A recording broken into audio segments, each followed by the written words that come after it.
British advanced pain clinic, నొప్పి మాయం, surgery దూరం. For appointments 9155515563.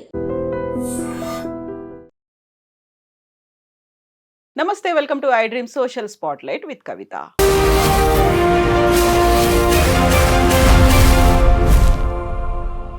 అఘోరి తెలుగు రాష్ట్రాల్లో ఈ మధ్య కాలంలో బాగా పాపులర్ అయి ట్రెండింగ్లోకి వచ్చినటువంటి వ్యక్తి అఘోరి.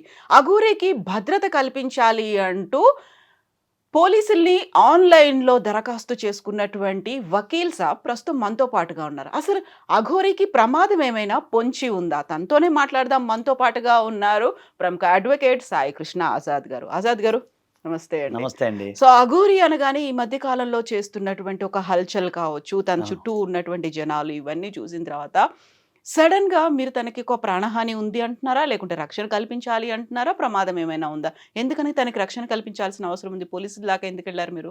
ఇది ఏంటంటే ఒకటండి, మంచి ప్రశ్న అడిగారు. ఇప్పుడు అఘోరి అనే ఎవరైతే ఉన్నారో ఆమెకి ప్రైవసీ అనేది ఇప్పుడు దెబ్బతిందండి. ఆవిడ రోడ్ల మీదకి వచ్చిన తర్వాత అది నేను చెప్తాను, అక్కడికే వస్తున్నా, ఆ సబ్జెక్ట్కే వస్తున్నా. ఇప్పుడు రోడ్ల మీదకి వచ్చిన సందర్భం వేరు. ఆమె ఎక్కడికి వెళ్తే అక్కడ కెమెరాలు తీసుకురావటం, ఎక్కడికి వెళ్తే అక్కడ ముందు ముఖ్యంగా చాలామంది యూత్ కుర్రోళ్ళు ఏంటంటే అదొక క్రేజ్ అయిపోయింది. ఇప్పుడు ఆమె ఒక వీడియో పెడితే వాళ్ళ ఉదాహరణకి ప్రతి ఒక్కరికి కూడా ఈ రోజుల్లో ఇన్స్టా అనేది అంది, యూట్యూబ్ ఉంది, అన్ని ప్రతి ఒక్కరు ఛానల్స్ ఉన్నాయి.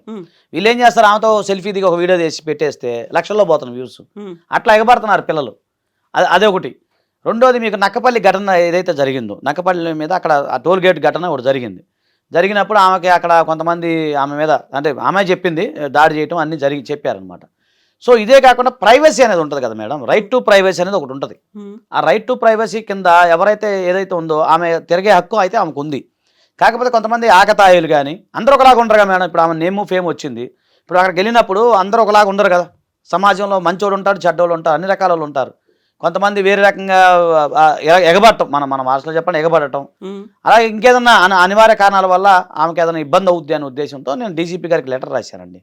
అది రాస్తే ఆయన స్పందించారు, ఆనరబుల్ డీజీపీ గారు స్పందించి అన్ని జిల్లా ఎస్పీలకి మీకు నేను పంపించాను చూడండి. అన్ని జిల్లాల ఎస్పీలకి వారు ఏంటంటే ఈమెకు రక్షణ కల్పించారు ఎక్కడికి వెళ్తే అక్కడ అని చెప్పేసి ప్రొటెక్షన్ ఇవ్వమని చెప్పడం జరిగింది. సో దాని ద్వారానే మొన్న కొన్ని వెళ్ళిన ఎక్కడైతే అక్కడ పోలీసు వాళ్ళు భద్రత కల్పించడం. మీకు తెలుసా, కర్నూలులో కారు అయిపోతే నడుచుకుంటూ వెళ్ళారు కదండి. నడుచుకుంటూ వెళ్ళినప్పుడు అక్కడ మళ్ళీ ఆమెకి ఇబ్బంది అయింది, ట్రాఫిక్ జామ్ అయింది, ప్రజలు అందరూ ఎగబట్టడం మొదలు పెడతాం, కొంతమంది ఆమెకి కాలు పట్టుకోవాలని చెప్పి ఆశీర్వాదాల కోసం అట్లా ఏమో తొక్కిసలాట అవుతుంది కదా, ఆమె మీద పట్టము ఇవి జరుగుతూ ఉంటాయి. అందులో మంచోడు ఉంటాడు, చెడ్డోడు ఉంటాడు కదా మేడం. సో ఏది ఏమైనా జరగచ్చు. ఆమె హిందూ ధర్మం కోసం పోరాడుతున్నారు, సనాతన ధర్మం కోసం పోరాడుతున్నారు. సో నా వృత్తిలో నాకు తెలిసింది నేను హెల్ప్ చేసి పెట్టాను మేడం. అదొక గొప్ప దైవకార్యంగా నేను అనుకుంటున్నాను. ఓకే, అయితే తను మిమ్మల్ని కన్సల్ట్ అయ్యారా, లేకుంటే మీరే తన తరఫున? కన్సల్ట్ అయ్యారు. నాకు టచ్లో ఉంటున్నారు ఆమె. అంటే ఇప్పుడు 5-6 రోజులు బట్టి కొంచెం ఫోన్ కలవలేంటుంది. అయితే గతంలో ఉంది, నా దగ్గర వీడియోలు అన్నీ ఉన్నాయి. సో గతంలో నాకు ఫోన్ చేసేవారు, టచ్లో ఉన్నారు. ఎప్పుడంటే ఆమె ఇక్కడ మన మంచిర్యాలలో వాళ్ళ ఇంటికాడ దింపేశారు, గుర్తుంది మీకు? సో ఆ టైంలో నేను మా లీగల్ టీం నేను పంపించాను. అప్పుడు మంచిర్యాల నా జూనియర్స్ ఉన్నారు, వాళ్ళు వెళ్ళారు, ఆమె కలిసి ధైర్యం చెప్పినప్పుడు పోలీసు వాళ్ళు కూడా కొంచెం రిక్వెస్ట్ చేసుకున్నారు. ఎందుకంటే ఇక్కడ అప్పుడు శాంతి భద్రతలు ఇబ్బంది అవుతున్నాయి. అప్పుడు నేను మాట్లాడాను. మన ఛానల్లో కూడా ఒకసారి అయ్యగారు ఒక ఆయన సిద్ధయోగి వచ్చారు, ఆ రోజు కూడా నేను మాట్లాడిచ్చాను, ఆయన కూడా మాట్లాడినప్పుడు మేమేం చెప్పాము, ఆయన చెప్పారు. అంటే వాళ్ళ భాష మనకు అర్థం కాదు కదా, అక్కడ ఏదో కొన్ని భాషలు ఉంటాయి ఆ లాంగ్వేజ్. సో వాళ్ళ భాషలో ఇద్దరు మాట్లాడుకున్నారు, ఆయన చెప్పడం జరిగింది, ఏం చెప్పడం జరిగింది. అలాగే మంచిర్యాలలో వెళ్ళి మా జూనియర్స్ వెళ్ళి నాకు ఫోన్ కల్పించారు. అక్కడ నుంచి ఫోన్లో కూడా చెప్తే ఆమె ఎప్పుడు తండ్రి అంటది నన్ను, తండ్రి అయ్యా నీ కాలు మొక్కుతా, అది కూడా ఉన్నాయి అది వీడియోలు, నీ కాలు నమస్కారం చేస్తానయ్యా ఇది అని చెప్పారు వాళ్ళు. సరే అన్న, అది కరెక్టే నమ్మ, అంత బాగానే ఉంది. కాకపోతే ఏంటంటే అందరూ ఒకలాగా ఉండరు. అక్కడ ఏంటంటే కేదారీనాథ్లో నీ ఇష్టం, నువ్వు ఎలాగైనా ఉండొచ్చు. కాశీలో మీరు చెప్పిందే వేదం, అక్కడ మిమ్మల్ని ఒక దైవ సంభూతులుగా చూస్తారు. ఇక్కడ అలా కాదుగా, వింతగా చూస్తారు. ఇప్పుడు జనరల్గా ఇప్పుడు ఒక వ్యక్తి ఇలా రాగానే మన ఫస్ట్ టైం మన తెలుగు రాష్ట్రాల్లో, కాబట్టి మనం అంతగా వింతగా అనిపిస్తూ ఉంటుంది. అది అలాగా కొంతమంది ఏంటంటే ఇంకా అందరూ మంచిగా ఉంటారు, కొంతమంది ఆకతాయిలు ఉంటారు, కొంతమంది ఇంకొక ఉండేవాళ్ళు ఉంటారు. సో ఈ సందర్భంలో ఏమవుతుందంటే ప్రైవసీ, రైట్ టు ప్రైవసీ కూడా ఉండాలి. పూజలు చేసుకోవాలి, అన్నీ ఉంటాయి కదా మేడం. ఆ సందర్భంలో మీకు వచ్చిన కార్లు వెళ్తున్న కొంతమంది ఆకతాయిలు బల్ల మీద కూడా ఎంటపడ్డారు. మీరు విజువల్స్ ఉన్నాయి, ఎంటపడుతున్నారు. అలాంటి వాళ్ళు ఉంటారు. కొంతమంది ఇంకేదో వల్గర్గా మాట్లాడే వాళ్ళు కూడా ఉంటారు, అన్ని రకాల వాళ్ళు ఉంటారు కదా. సో అది ఏంటంటే ఏదైనా సరే రైట్ టు లైవ్ అనేది మనకు ఉంటుంది కదా, రైట్ టు లీవ్ అనేది మన దాంట్లో ఉంటుంది కాబట్టి. సో నేనే అలా చేశాను, ఆమె కూడా చాలా అప్రిషియేట్ చేశారు. అది కూడా ఆమెకు పంపించాను నేను, ఆమె దగ్గర పెట్టుకున్నారు. తర్వాత ఏంటంటే నేను మొన్న జరిగిన ఘటన కూడా నేను ఆలోచించాను. ఎందుకంటే మన పవన్ కళ్యాణ్ గారిని కలవాలని చెప్పేసి ఆమె బైఠాయించారు కదా. ఉమ్, సో దానికంటే ముందు ఏం జరిగింది అంటే యాక్చువల్ మా ఇంటి దగ్గరేనండి, అది విజయవాడ కిష్లంక మా ఇల్లు. సో అక్కడికి హైవే, మా హైవే పక్కన మా ఇల్లు. సో అక్కడికి మాకు 6 కిలోమీటర్లు 7 కిలోమీటర్లు ఉంటుంది. సో నేను అక్కడ జరిగినప్పుడు అక్కడ మా పిల్లలు చాలామందిని పంపించాను నేను అక్కడికి వెళ్ళి చూడరా ఏం జరిగింది ఏంటంటే. సో ఆమె ఏంటంటే కలవాలని ఆమె అనుకున్నారు, కానీ ఆమెకి ఈ ప్రొసీజర్ తెలియదు, ఒక పోర్ట్ఫోలియో ఉంటుందనేమో. ఉమ్, జనరల్గా ఇప్పుడు వాళ్ళకి కామన్ మ్యాన్కి వాళ్ళకి అంత బుర్ర ఉంటుంది కదా మేడం. వాళ్ళకి ఏంటంటే ఈ పోర్ట్ఫోలియో ఉంటుంది, దానికి ఒక లెటర్ పెట్టాలి, దానికి ఒక ప్రోటోకాల్స్ ఏ ఉంటాయి కదా, అన్ని ప్రోటోకాల్స్ ఇవన్నీ ఉంటాయి. అట్లా కలవాలని తెలియదు. ఆమె వెళ్తుంటే జనసేన పార్టీ కార్యాలయం కనపడుతుంది. యాక్చువల్ నా దగ్గరికి వద్దామని బయలుదేరారు. పక్కన చూసి జనసేన పార్టీ మెయిన్ రోడ్కే ఉంటుంది మంగళగిరిలో. చూడంగానే అప్పుడు పవన్ కళ్యాణ్, ఆమెకి సినిమా యాక్టర్లు ఎవరు తెలియదు కదా, సనాతన ధర్మం కోసం పోరాడింది ఈయన అని చెప్పి మన ఛానల్లో XYZ ఛానల్ ఎవరో చూపించారు ఆమెకి. అప్పటి నుంచి పవన్ కళ్యాణ్ గారి మీద ఎక్కువ ఇంట్రెస్ట్ ఉంది ఆమె చూడాలని చెప్పి. ఇంకా సడన్గా వస్తుంటే జనసేన పార్టీ కార్యాలయం అన్నీ చూసేసరికి అక్కడ ఫోటోలు ఉంటాయి కదా, అది చూసరికి ఓకే అని చెప్పి ఆమె కారు పక్కన ఆపేసరికి వెంటనే మన మీడియా మిత్రులు అందరూ ఆమె కెమెరాలు తీసుకెళ్ళి మామూలుగా అదన్నీ చూపించేసి అది సడన్గా ట్రాఫిక్ జామ్ అయిపోయింది. ఇక ఆమె ఏం చేసింది, బయట దిగి నేను సార్ని కలవాలి. ఆమెకు తెలియదు ఆయన అక్కడ ఉంటారని, ఆయన ఎక్కడ ఉంటారో ఆమెకు తెలియదు కదా. సో అక్కడ ఉంటారని ఆమె అనుకొని ఆమె నాకు లేదు, నేను కలవాలి, మాట్లాడాలి, చెయ్యాలని చెప్పి మీరు అన్నట్టు ఆ ప్రొసీజర్ అనేది తెలియదు కదా ఆమెకి.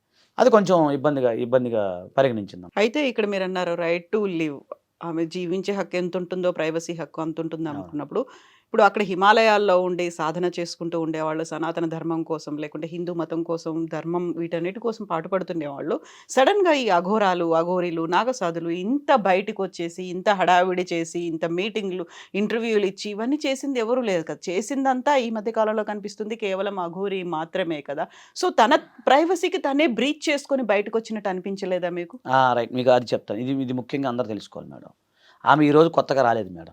మీరు కాలం నెట్లో కూడా పాత వీడియోలు కూడా చూడండి. లాస్ట్ ఇయర్ కూడా ఆమె వచ్చింది. యూట్యూబ్ ఛానల్లో కూడా పోస్ట్ చేసి మంచిర్యాలలో కూడా నేను కనుక్కుంటే మంచిర్యాలలో వాళ్ళ సొంత ఊరు కూడా లాస్ట్ ఇయర్ కూడా వచ్చారు, పూజలు చేశారు, అంతా అయిపోయింది. ఎప్పుడైతే ఈ ముత్యాలమ్మ ఘటన, అమ్మవారి ఘటన ఏదైతే జరిగిందో ఆ సమయంలో ఏమొచ్చి పూజలు చేశారు, నగ్నంగా పూజలు చేశారు కదా అక్కడ. అప్పుడు దాకా అఘోరి అంటే నాకు కూడా తెలియదు, నిజాయితీ చెప్తాను. సో ఆ పూజలు చేయటం ఇవన్నీ చూసిన తర్వాత ఇంటర్వ్యూలో ఆమె బాగా హైప్ అయిపోయారు. ఇప్పుడు మా ఛానల్లో ఇంటర్వ్యూలో హైప్ అయిపోయిన తర్వాత ఆమె బాగా హైప్ అవటం వల్ల ఇంకా అందరికీ ఏంటంటే అఘోరి అని విషయం తెలిసింది సోషల్ మీడియాలో బాగా హైప్ అవటం వల్ల. అప్పటి వరకు ఆమె చాలాసార్లు వచ్చారుగా, అప్పుడు హైప్ అవ్వలేదు. ఎందుకంటే అక్కడ జరిగింది ఇది యాదృచ్ఛికంగా జరిగిందా లేకపోతే మరి దేవుడి కర్మతో జరిగిందో తెలియదు. అంటే ముత్యాలమ్మ ఘటన జరిగినప్పుడు ఈమె ఎంటర్ అవటం, ముత్యాలమ్మ ఘటన జరిగినప్పుడు అక్కడ బాగా అందరూ హిందూ సంఘం వాళ్ళందరూ బాగా చేయటం, బాగా ధర్నాలు రాస్తారోకలు చేయటం, చేసే సమయంలో ఈమె రావటం. అది యాదృచ్ఛికంగా జరిగిందా లేదా దైవ సంకల్పం మనకు తెలియదు, కానీ దాంతో ఏమో హైప్ అయ్యారు బాగా. నిజంగా తను హైప్ అయిపోయారు, తను ఎలివేట్ అయ్యారు, తనే ఇంటర్వ్యూలు ఇవ్వడం, ఇవన్నీ ఎక్కడికి వెళ్ళినా తన చుట్టూ కెమెరాలు కనిపించడం. ఏదైతే ఇష్యూ జరిగిందో ముత్యాలమ్మ గుడి ధ్వంసం ఘటన, అదంతా పక్కకి వెళ్ళిపోయింది కదా. మీరు చెప్పింది కరెక్టే, కానీ ఒకటి చెప్తానండి. ఇన్ని సంవత్సరాల కాలంలో అంటే మీరు జర్నలిజం ఫీల్డ్ దాదాపు 20 years, నేను లీగల్ ఫీల్డ్ 20 years ఉన్నాం. ఇన్ని సంవత్సరాల కాలంలో ఒక సంఘటన జరిగినప్పుడు అంటే ఇప్పుడు ఈ అఘోరి బయటకు వచ్చి మాట్లాడటం వల్ల ఇంతమంది స్వామీజీలు కానీ ఇంతమంది సన్యాసులు ఎవరైతే ఉన్నారో వారు కానీ, ఎవరైతే ఉన్నారో నాగసాధువులు కానీ, అఘోరీ సాధువులు కానీ, అకోడి అన్న పేరుని ఫస్ట్ అకోడా ఏదో దాని పేరు ఫస్ట్ నేను వింటాం. తర్వాత దానికి సంబంధించిన తునిలో వాళ్ళ గురువు ఒక ఆయన ఉన్నారు, ఆయన మాట్లాడటం కానీ వీళ్ళందరూ మనం చూసాం మేడం. గతంలో ఒక హిందువులో ఒక చైతన్యం వచ్చినట్టుగా ఇండైరెక్ట్గా ఎంతమంది సాధువులు సన్యాసులు మొత్తం బయటకు వచ్చి రకరకాల వ్యక్తులు చూస్తున్నాం ఈరోజు ఛానల్లో. ప్రతి ఒక్క వ్యక్తులు వీళ్ళందరూ ఏమైపోయారు, ఎక్కడున్నారు అనేది అర్థం అవట్లా. ఇప్పుడు వచ్చి వాళ్ళందరూ వాళ్ళ ఒపీనియన్ చెప్తున్నారు కదా. సరే అఘోరీ విషయం పక్కన పెడితే ఒక హిందూ ధర్మ పరిరక్షణ కోసం పాటుపడాలి, సనాతన ధర్మం కోసం చెయ్యాలి అని చెప్పి అందరం కూడా బయటకు వచ్చారు కదా. ఇన్ని రోజులు లేని అంటే ఆ ఫేసులు కొత్త ఫేసులు వచ్చినాయి, బయటకు వచ్చినాయి. కొంతమంది ఈ విషయంలో పోరాడదాం చేద్దామని ఒక రకమైన ఇన్స్పిరేషన్ ఆమె కలిగించినట్టేగా మేడం. అయితే ఇక్కడ మీరు మంచిర్యాలలో మా పిల్లలు వెళ్ళి దించారు, లేకుంటే అక్కడ పేరెంట్స్ దగ్గర ఉన్నప్పుడు వెళ్ళి కలిసి వచ్చారు, మాట్లాడారు అన్నప్పుడు మంచిర్యాలలో వాళ్ళ ఇంటి దగ్గర వాళ్ళ పేరెంట్స్ దగ్గర దించడానికి ప్రధానమైనటువంటి కారణం తన ఆత్మార్పణ చేస్తాను అని చెప్తాను. ఆ తర్వాత వరుసగా 2-3 సార్లు ఇష్యూ అయింది. ఒకసారి డీజిల్ కూడా పోసుకున్నారు. మీరేమో భద్రత కల్పించండి మీరు అంటున్నారు, తనేమో నేనే ఆత్మార్పణ చేసుకుంటాను, నేనే చనిపోతాను అని దానికి సంబంధించి ప్రయత్నాలు కూడా చేయడాన్ని కంప్లీట్ కాంట్రాస్ట్ అనిపిస్తుంది కదా అక్కడ. లేదండి ఇక్కడ చెప్తానండి, అక్కడ ఆత్మార్పణ అంటే త్యాగం. ఇప్పుడు ఇప్పుడు జనరల్గా మనం ఏంటంటే నా బలిదానం అంటే అక్కడ వాళ్ళకి ఏంటంటే జనరల్ నార్త్ సైడ్ ఎక్కువ తెలియదు ఏముంది మేడం. ఇప్పుడు ఎలా ఉంటుందంటే ఒక బలిదానం చేయటం వల్ల 10 మందికి ఇన్స్పిరేషన్ అవుతుంది అనే ఉద్దేశంతోనే ఆమె అట్లా మాట్లాడటం జరిగింది. సో ఆత్మార్పణ విషయం అనేసరికి దీపావళి ముందు రోజు అన్నారు. తర్వాత ఆమెను తీసుకెళ్ళి అక్కడ మంచిర్యాల దింపారు. ఆమె వెళ్ళిన తర్వాత నేను కూడా ఫోన్లో చెప్పా, మీరు ఇట్లా ఆత్మార్పణ ఇలాంటి లీగల్ ఉంటాయి, చట్టబద్ధంగా అలా మాట్లాడకూడదండి అన్ని చెప్పాను. మామూలు కూడా చెప్పారు. అలాగే తండ్రి అది అన్నారు. అన్న తర్వాత ఆమె ఏం చేసింది, మళ్ళీ వెళ్ళిపోయారు. మళ్ళీ ఆంధ్రాలో అడుగుపెట్టారు. ఇక్కడ పాయింట్ అర్థం, ఆంధ్రాలో అడుగుపెట్టారు. అడుగుపెట్టినప్పుడు కాళహస్తికి వెళ్ళారు. కాళహస్తికి వెళ్ళినప్పుడు అక్కడ సరే అక్కడ ఉన్న ఏదంటే లోపలికి వెళ్ళడానికి నగ్నంగా అవకాశాలు లేవు, పర్మిషన్ లేదు. ఆ విషయం నాకు తెలియదు. అప్పుడు పోలీసు వారు ఏం చెప్పాలి, సామరస్యం కూర్చోబెట్టి అలా కాదమ్మా మా ప్రొసీజర్ ఇలా ఉంటుందని చెప్పాలి. అలా చెప్పకుండా నేను అరెస్ట్ చేస్తాము, నేను తీసుకెళ్ళిపోతాను అని చెప్పి ఆమెను పట్టుకునేసరికి ఆమె కోపం వచ్చేసింది. ఇంకెందుకు నేను బతికి ఉండేలా, నా శివుడి దగ్గరికి వెళ్ళకపోతే నేను ఎందుకు ఆ శివుల్లోనే ఐక్యమైపోతా అని చెప్పి ఆమె ఆ టెంప్టేషన్లో చేసింది తప్పే కానీ ఆమె ఇది ఉద్దేశపూర్వకంగా అనేది కాదు. అది ఆమె ఏంటంటే అంతసేపటికి నేను బలిదానం అయినా కూడా నా హిందూ ధర్మ పరిరక్షణ కావాలి అని ఆ మైండ్ సెట్లో ఆ విధంగా ఉంది. ఇప్పుడు కామన్గా ఇప్పుడు మనం ఒక నాగరికతంగా ఉన్న వ్యక్తులు ఎలా ఉంటుంది మేడం, ఇప్పుడు మనం బలిదానం చేసుకోవాలంటే మనం భయపడిపోతాం, మనం అసలు అంటించుకుంటే కూడా భయపడతాం. సో ఆమె ఏమంటుందంటే నా వల్ల కూడా బలిదానం వల్ల అయినా సరే ప్రజల్లో చైతన్యం రావాలి అనేది. ఇప్పుడు తెలంగాణ ఘటన ఉంది మేడం, ఆ మహానుభావుడు ఒక ఆయన శ్రీకాంతాచారి గారు, అంటే ఏం జరిగిందని పక్కన పెడితే ఉద్యమశాల ఏం జరిగిందని అప్పటి నుంచే కదా ఉద్యమం బాగా స్టార్ట్ అయింది.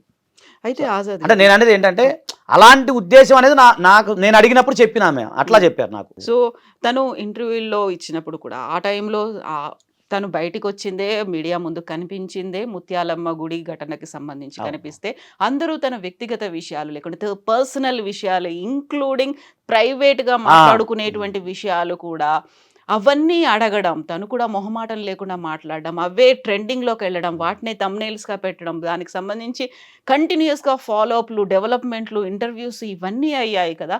సో వీటికి సంబంధించి తన దగ్గర ఏమైనా అయ్యో నేను ఇలా మాట్లాడుకుంటే బాగుండేది అలాంటిది ఏమైనా అనిపించిందా, మీరేమైనా సజెషన్ ఇచ్చారా తనకి?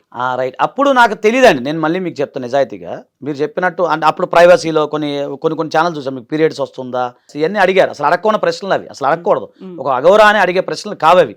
సో ఆమె ఏ సందర్భంలో చెప్పింది అనేది మనకు తెలియదు. తర్వాత నేను ఒక ప్రముఖ జర్నలిస్ట్ ఒకళ్ళు ఉన్నారు, వారు మేమంతా కలిపి వరంగల్ సంబంధించిన ఒక ఆమె ఉన్నారు, లైలా గారు ఉన్నారు కదా, మేమంతా కలిపి లైలా గారు నాకు ఎప్పటి నుంచో పరిచయం కదా, మన 15 years నుంచి బాగా స్నేహితురాలు, సోదరభావం అంతా. ఆమె కూడా బాగా మనకి పరిచయం. అయితే నేను ఆమె కూడా చెప్పడం జరిగింది, మేమందరం కలిపి ఆమెకు చెప్పాం, ఒక సందర్భంలో చెప్పినప్పుడు అప్పటి నుంచి ఆమె ఆ దృక్పథంలో మార్పు కొంత వచ్చింది చూశారు కదా. అది నిన్న జరిగిన ఘటన కూడా ఆమె ఏం లేదు, లైలా గారు కూడా వెళ్ళి నిన్న మాట్లాడాను ఏం జరిగింది లైలా, ఎలా జరిగింది అంటే చెప్పారు. ఏంటంటే ఇలాగే చిత్తులోకి వెళ్ళిపోయి ఆమె వచ్చి చాలా మంది భయభ్రాంతులకు గురవుతున్నారు, నువ్వు ఇక్కడ ఉండొద్దు, నీకు ఏదైనా వేరే దగ్గర చూస్తా అని చెప్పి ఆమె మేము చెప్పడం జరిగింది తప్ప ఆమె మీద ఎలాంటి వేరే నెగిటివ్ కామెంట్స్ అయితే మేము చేయలేదని చెప్పి ఆమె చెప్పడం జరిగింది. సో నేనేమంటానంటే అప్పుడు అఘోరి అన్న ఆమె ఎవరికి తెలియదు, ఆమెకి ఈ యొక్క దృక్పథం నాగరికతలో ఎలా మాట్లాడాలి, ఒక కల్చర్ అనేది ఉంటుంది అనేది తెలియదు. సో ఆమె ఎట్లా మాట్లాడిందో ఏమో అది అయిపోయింది. తర్వాత కాలంలో మీరు చూడండి, ఇప్పుడు జరిగిన క్రమంలో ఆమె యొక్క పంతా కూడా మార్చుకుంటున్నారు, మెల్లిమెల్లిగా మార్చుకుంటున్నారు. కాకపోతే మార్పు అనేది ఒకేసారి రాదు కదండి, ఒకసారి రాదు. మార్చుకుంటున్నారు అనుకున్నప్పుడు కూడా రోడ్డు మీద, హైవే మీద బస్సులకి అడ్డంగా కూర్చోవడం, కొన్ని అసభ్యకరంగా చేశారు, కొన్ని జుగుప్సాకరంగా ఉన్నాయి వీడియోలని, కొన్నిసార్లు ఆమె కాళ్ళు చేతులు పోలీసులు కూడా కట్టేసి లోపల వేసేసి అక్కడి నుంచి తరలించారు అనేది కూడా వినిపించింది. అది మొన్న జరిగిందండి, జనసేన జరిగింది. నో అంటే ఇవన్నీ అవుతున్నాయి అనుకున్నప్పుడు తనలో రావాల్సినటువంటి మార్పులు, సరే ధర్మము, మతము, ఇలాంటివి సనాతనము, వీటన్నిటిని పక్కన పెట్టినప్పుడు జనజీవన స్రవంతిలో కల్చర్, నాగరికత, దీంట్లో రావాల్సినటువంటి మార్పులు అనేవి ఉన్నాయి. తను దీని మీద ఫోకస్ పెట్టాల్సిన అవసరం ఉంటుందా, ఇంకా లేదు వదిలేసేసి ఈ సమాజాన్ని వదిలేసి తను ఎక్కడైతే హిమాలయాల్లో ఉందో అక్కడికే వెళ్ళాలని మీరేమైనా సజెస్ట్ చేశారా? నేనేమంటున్నానంటే మేడం, ఇప్పుడు మీకు తెలుసు అంతకుముందు నగ్నంగా వచ్చినామా, ఇప్పుడు మళ్ళీ రెగ్యులర్ అయిపోయారు, గుళ్ళోకి వెళ్ళినప్పుడు మాత్రమే వెళ్తున్నారు. ఇప్పుడు వాళ్ళు ఏంటంటే అఘోర తత్వంలో ఉన్నప్పుడు వాళ్ళకు గురువు ఉంటారు, ఆయన ఆ గురువు ఉన్నారు. సో వాళ్ళు చెప్పిన మాట వినేటట్టు ఉన్నారు కానీ మనం చెప్పే మాట వినట్లేదు. నాకు నా అనుభవం మీకు చెప్తున్నా. అయితే నేనేమన్నా ఆ గురువు ఎవరైతే ఉన్నారో పెద్ద ఆయన, నేను ఆయన టచ్లోకి వస్తున్నాను, ఆయనతో మాట్లాడుతున్నాను. సో ఇప్పుడు ఆమె ఎక్కడికో వెళ్ళారు, ఇప్పుడు వేరే రాష్ట్రం గుజరాత్కి అక్కడికి వెళ్తున్నానని చెప్పి అన్నారు. మరి వచ్చేసరికి ఆయన మార్పులు చేర్పులు జరుగుతాయి అనేది నేను అనుకుంటున్నాను. అంటే ఫోన్ నాకు కలవట్ల 5 days 10 days అయింది, అంటే 5-10 days మధ్యలో ఆమె అప్పుడెప్పుడు కలిశారు. మన జరిగిన సంఘటనలు కూడా కలవలేదు నాకు, జస్ట్ ఎత్తారు, అయ్యా తండ్రి మళ్ళీ మాట్లాడతాను ఫోన్ పెట్టేశారు అనమాట. ఇప్పుడు ఎక్కువ ఆ గురువు గారితో టచ్లో ఉంటున్నారు. వాళ్ళ అకోడా సంబంధించిన గురువు ఆయన ఉన్నారు, తునిలో వైజాగ్లో ఉన్నారు పెద్ద ఆయన చెప్పినప్పుడల్లా మేము వింటా ఉన్నారు. ఓకే, సో అక్కడి నుంచి మేమేమైనా తీసుకొద్దాము, నాగరికత, కల్చరు, ఈ వ్యవహారం అనేది నేను అట్లా ఆలోచిస్తున్నా, అట్లా కూడా నేను నా ప్రయత్నంలో ఉన్నానండి. ఇప్పుడు ఒక క్లయింట్ వచ్చారు మా దగ్గరికి, ఒక లాయర్గా నేను ఉన్నాను, ఒక క్లయింట్ వచ్చారు, ఆయన ఈ బాబు ఇలా ప్రొసీజర్ ఇలా ఉంటుంది అంటే ఆయన వింటాడు, ఎందుకంటే ఆయనకి కల్చర్ సంగతి, సమాజం గురించి ఇవన్నీ తెలుసు. ఇప్పుడు అక్కడో అఘోరి అనేమో సమాజంతో సంబంధం లేదు, అసలు మనుషులతోనే ఏం సంబంధాలు ఉంటాయి, సంబంధ బాంధవ్యాలు ఉండవు వాళ్ళకి. వాళ్ళు వచ్చినప్పుడు మనం చెప్పింది వాళ్ళు వింటారు, అప్పుడు చెప్పేది వింటారు. తర్వాత నాతో ఏమన్నారని మీకు నేను పంపిస్తాను. దాంట్లో ఏమన్నారంటే మాట్లాడటం కూడా ఒక సాధనే తండ్రి, నేను మాట్లాడటం నేర్చుకుంటాను, ఇది ఒక సాధన అని చెప్పి ఆమె చెప్పడం జరిగింది. ఓకే, మీకు మీరు పర్మిషన్ ఇస్తే ఆ వీడియో కూడా వినిపిస్తాను నేను. యా ప్లీజ్, ఒకసారి వీలైతే తనకి ట్రై కూడా చేసి చూడండి. ట్రై చేస్తాను, అది కూడా పెడతాను. ఒక్క నిమిషం.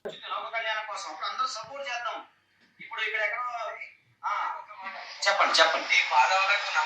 అయ్యో మీరు పాదాలకు నమస్కారం అమ్మా, మీ పెద్దవాళ్ళు, నేను చాలా చిన్నపిల్లని. అవును అవును అవును అవును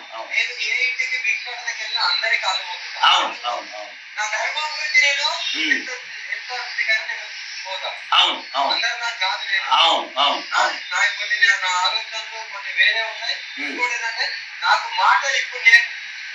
నేను మీకు అదే చెప్తున్నాను స్వామి, అదే మాటలు ఇప్పుడు నేర్చుకున్నాను అంటున్నారా? అవును. సో తనకి ఇది కూడా సాధనే, అవును, మాట్లాడటం కూడా సాధనే, అవును.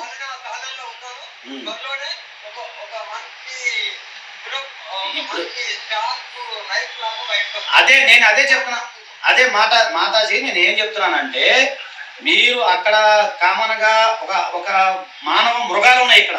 మీరు ఇప్పుడు ఏంటంటే కేదార్నాథ్లో ఎన్నో మృగాలతో, జంతు మృగాలతో మీరు పోరాడారు, కానీ ఇక్కడ మానవ మృగాలు చాలా డేంజర్. ఇప్పుడు పులి సింహం అనుకోండి, మన కొరికి చంపేస్తే అంతతో అయిపోద్ది. కానీ మానవ మృగాలు అట్లా కాదు, కొంచెం కొంచెం మిమ్మల్ని వేధిస్తూ ఉంటారు మాటలతోటి, రకరకాలుగా చేష్టలతోటి. చేయనివ్వండి, ఆయన చేయనివ్వండి, ఒక్క నిమిషం నేను చెప్పనివ్వండి, ఒక్కనివ్వండి. సాధన చేసుకొని త్వరలోనే షార్ప్ నైఫ్ లాగా బయటకు వస్తాను, అదేనా వర్డ్? అదే షార్ప్ నైఫ్ లాగా. నేను అదే చెప్పాను, అక్కడ వేరు ఇక్కడ వేరు, నాగరికత నేర్చుకోనని చెప్పాను. మీరు అన్నారు కదా, సాధన చేసి నేను మాట్లాడటం నేర్చుకుని వస్తాను. మీరు తనని అప్రోచ్ అయ్యారా, తను మిమ్మల్ని అప్రోచ్ అయిందా? ఫీజు ఏమైనా చెల్లించిందా? ఫీజు ఏం లేదండి. జరిగింది ఏంటంటే మీకు ఓపెన్ చెప్తున్నా, నేను ఒక వేరే ఛానల్కి సడన్గా వెళ్ళాను. వెళ్తే అగోరా గురించి వేరే వేరే వస్తూ ఉన్నాయి, అంటే నెగిటివ్ కామెంట్స్ అవి వస్తుంటే నన్ను జనరల్గా మీలాంటి ఒక జర్నలిస్ట్ మిత్రుడు అడిగాడు, మీ అభిప్రాయం ఏంటి అఘోరా మీద అని చెప్పి.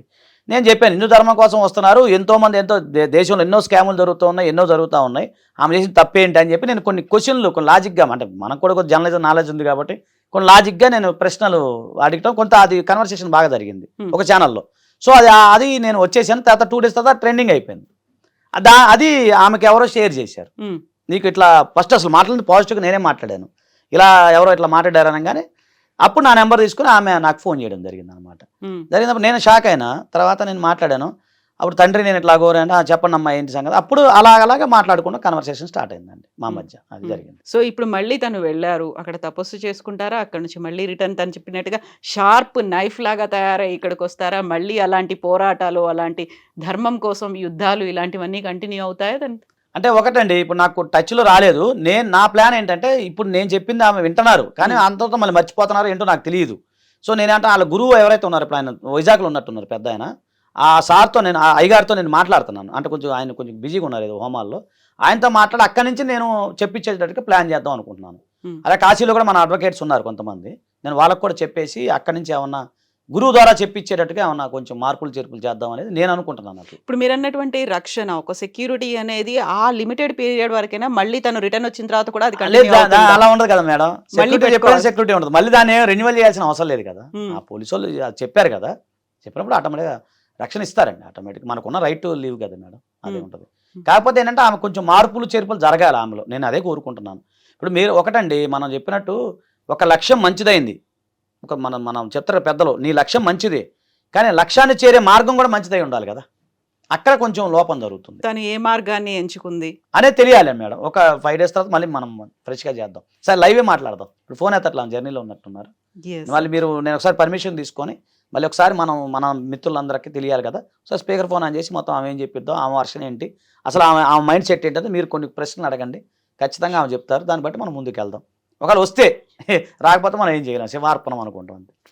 అంతే కదా. Thank you so much Azad గారు, థ్యాంక్ యూ అండి.